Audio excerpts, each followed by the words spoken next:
So today we're going to talk about Checkpoint's Harmony Endpoint posture management, a new feature that we've come out with very recently. So first off, and I think this slide is a review for a lot of us, but just in case, a security vulnerability. What are we talking about when we say security vulnerability? A vulnerability is an issue in the operating system or a code flaw in the application through which an attacker can directly gain unauthorized access to a system or network, right? Once they have this access, they can escalate their privileges, they can gain access to additional systems. It's just their jumping point, right? Anybody who's ever attended a SANS class, used Kali Linux, stood over the shoulder of a pen tester you might have had in your office. You've seen how when there's a known vulnerability, um, the exploit to exploit that vulnerability is like simple to use and takes seconds. It's disturbing how easy it is once you know about it, right? And just I thought this was a good slide. Some of the data on vulnerabilities or CVEs. Um, there are over 200,000 known CVEs today, and I'm sure that number is higher than when this slide was made a month ago. And 58% of them are high or critical severity, which means there's more than 100,000 high or critical CVEs, right?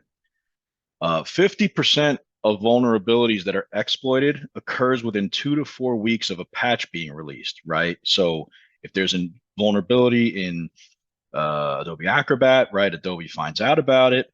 They put a patch out. And when they put the patch out, within 2 to 4 weeks of that time is when 50% of the exploitation happens. Now, the average time for an enterprise to respond to the vulnerability, i.e., to apply the patch, is 120 days, right? So we see a little bit of a problem here, right? That 50% of the attacks are done within 4 weeks, when the average time to do the patch is 120 days, which is 4 months.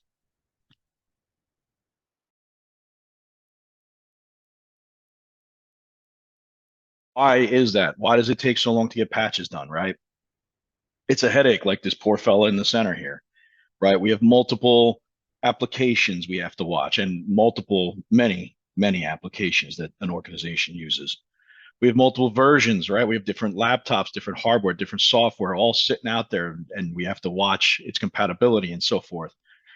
Multiple OSs, right? Some people got Windows 10, some people's got Windows 11, some people still running Windows 7, some people have Macs, right? So we have to, take in consideration all these different OSs. And so it's time consuming, right? That takes a long time to read about it, to apply the patch, to make sure it applied to each machine in the enterprise. And then also, we don't really have visibility on this, right? It's hard to know who is running, some version of Chrome that has this vulnerability. So how are we going to improve that, right? So a new feature available in Harmony Endpoint, Harmony Posture Management. We automate most of this, right? We scan continuously. We prioritize CVEs as we see them, and we can apply the patch, right? We can just do the patching and keep you up to date, right? And that is the end of my fancy slide deck I put together. So if there's any questions on that while I pull up the demo, feel free to drop them in the chat, the Q&A. You can raise your hand, whatever is the easiest way for you.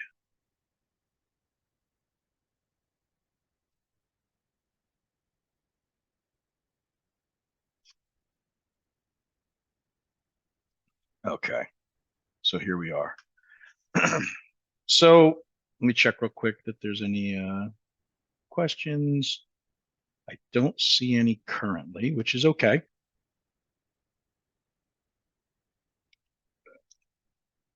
Okay. So this is Harmony Endpoint. Um, some of us, I'm sure, are running Harmony Endpoint or have tested it, seen demo. You've seen one of my TechBytes, maybe. Um, we, what you may notice right off the bat here is we've added a new unified dashboard. And I wanted to take just 2 minutes of this TechByte to just show this, right? Previously, we had the operational overview, right, which gave us a good understanding of the deployment of the client and how it had rolled out its various features of blades and what versions. And this was a helpful view to understand the operational side of how to get this product out there and how to keep it updated and so forth. And then we had a separate overview that was the security overview that would show us attacks and things that were blocked and infected hosts and those sort of things. So we went ahead and unified that, right? Which I think is really slick. Um, we've kind of minimized some of the data to put it all into one dashboard. So you can see, for example, how many endpoints we have, um, what OSs we see, right? How many we server operating systems, right? What devices have issues. And then if we hover over it, we can see what those issues are. And then we have, and that's like the operational side, right? And then we also have uh, the security side, right? How many machines are infected, right? And what kind of attacks have we seen? And have we seen phishing attacks, ransomware attacks, malicious files, right? We also have in the corner here some new announcements, right? So you'll know right away, hey, look, a new version of a client is out, right? So we can check that out. New category in URL filtering, right? We see the innovation, and what's also really cool is how often we update some of this stuff, you know? Um, okay, so that's a nice thing. And the last thing I'll say about dashboards is you can actually create your own, right? So let's say you like that unified dashboard, but there's one or two things you want to change about it, right? You build your own little dashboard here, right? You give it a name, Joe's dashboard. Let's say that since we don't have servers, no sense in having that widget there, right? So we just clear that one out. Instead, let's say that we want to see, and there's a whole bunch of pre-configured stuff here. Let's say that we want to see, oh, this is a good one. Password reuse attacks, right?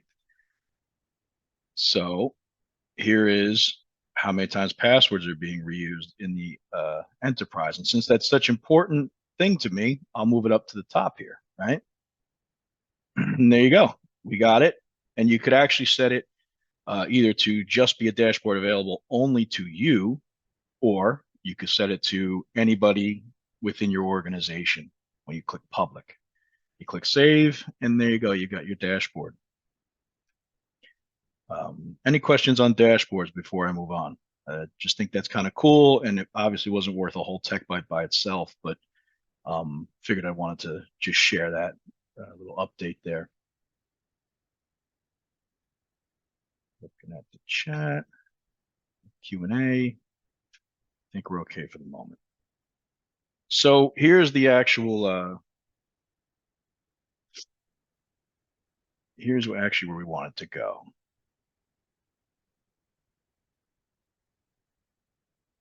There we go. So posture management. You see right here under asset management, we have our posture management. Couple things. This is an add-on feature that requires an additional license for now. Not sure what that'll look like in the future, but for now, it's an additional license. It does require you to run the compliance blade on your endpoints, which really is not a very super active or intensive blade, but you do have to turn it on. It does require certain versions of the client as well. Older versions don't have the support for this. And actually, you know what? I'll show you the settings real quick while we're here talking about it. It's right here in the policy. Very simple. You go to compliance, posture assessment settings, you enable it, right? It'll give us a set scan interval. You can change that. And if you click this one, which we'll see in a second, you will be able to patch right from here when you find a vulnerability.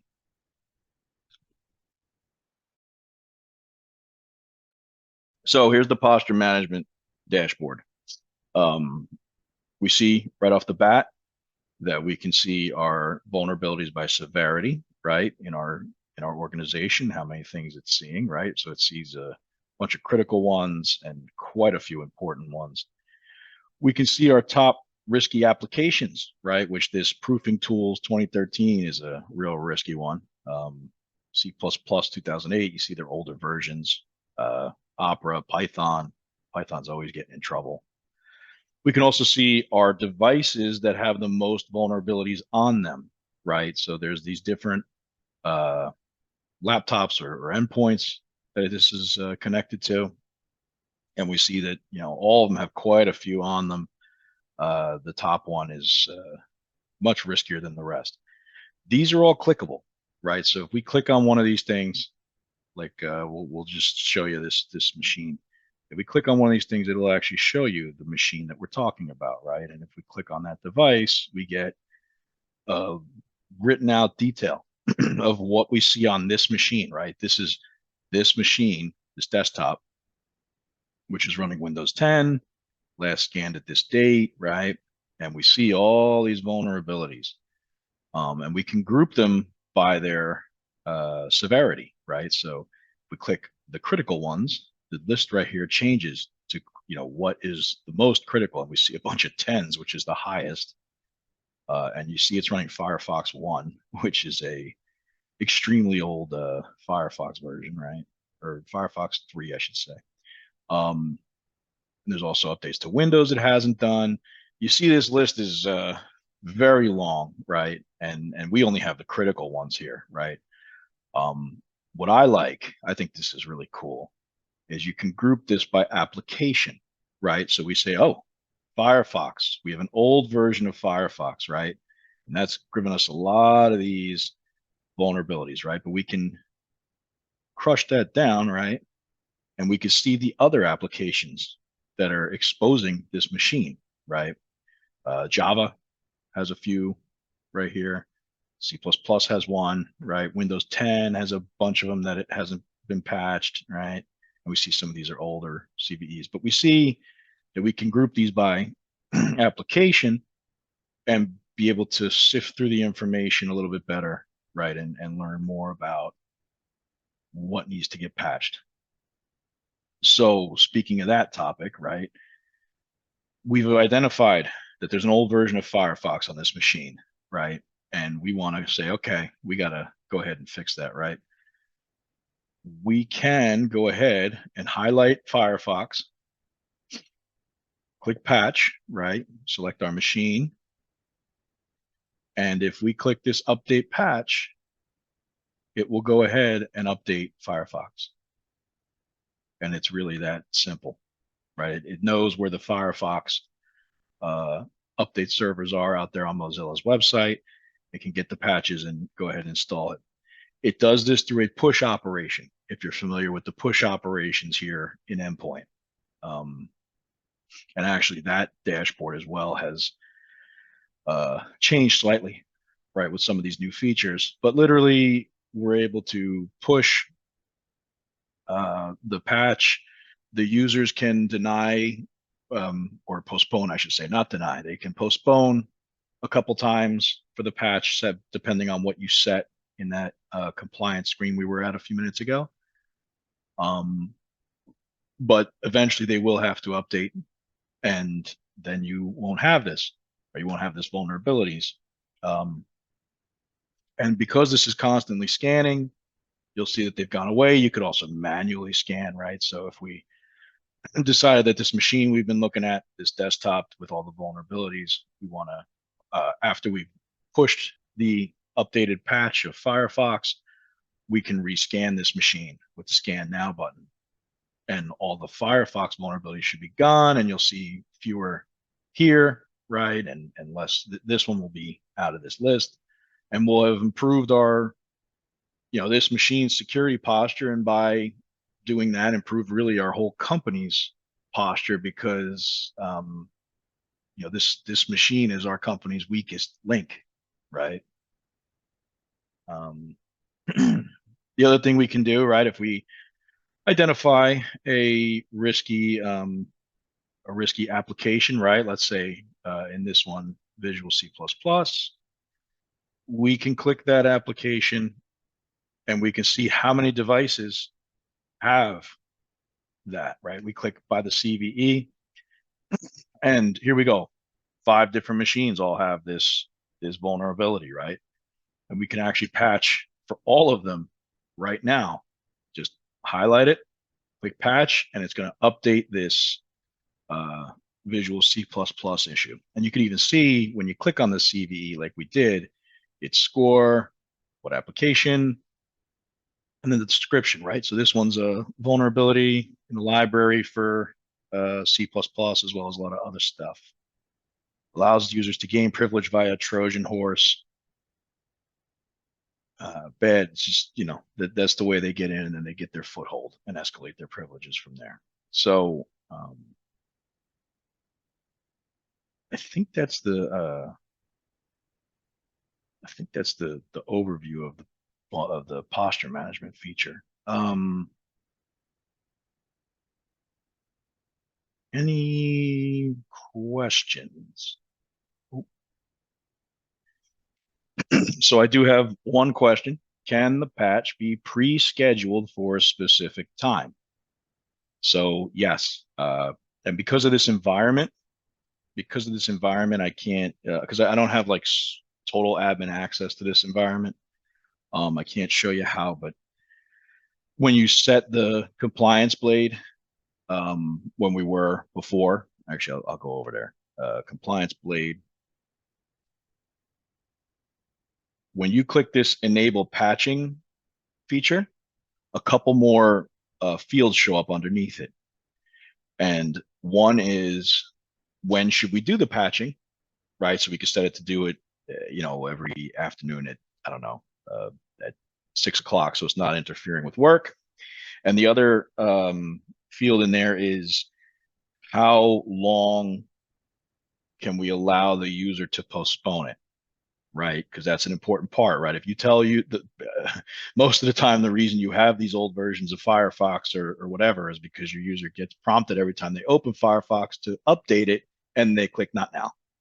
So the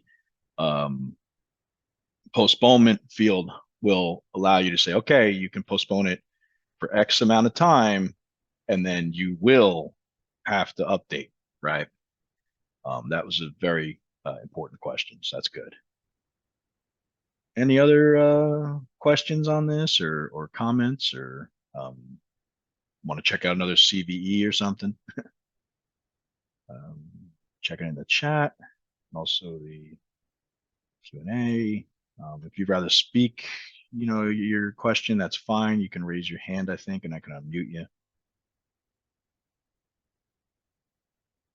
But otherwise, I think we're all set. So I'm going to hang for another minute or two. If anybody has any questions, obviously you can ask them now, or if you come up with them right after the call, which is what always happens to me, feel free to shoot us an email, shoot me an email, and we'll go ahead and I'll get that info to you right away. Of course, if you have some feedback, if you have a topic you'd like to see in a future TechByte, I welcome those emails too. So thank you everyone for hopping on, and I do appreciate your time this morning, and I hope you have a great day and a great rest of your July, and I'll see you in August.